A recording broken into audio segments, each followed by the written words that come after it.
Welcome. In this video, I will show you how to use Circle to search on your LENOVO Idea Tab Plus tablet.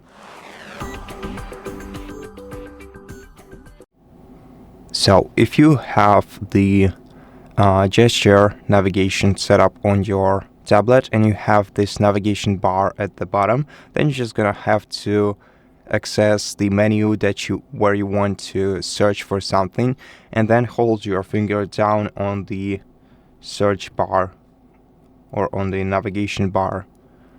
After that, draw a circle on your screen to select what you want to search for. You can also adjust the selection by dragging the sides and the corners of it, and the Google window will open up on your screen where you'll be able to check similar results.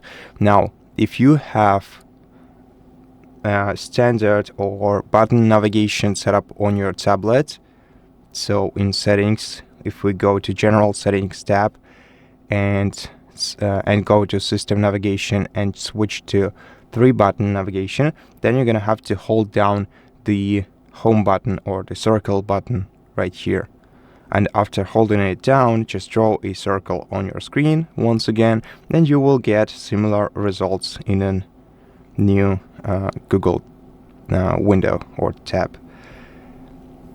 And that's how you do it. Thank you for watching this video. If you liked it, please consider subscribing to our channel, leave us a like and a comment below, and I'll see you in the next one.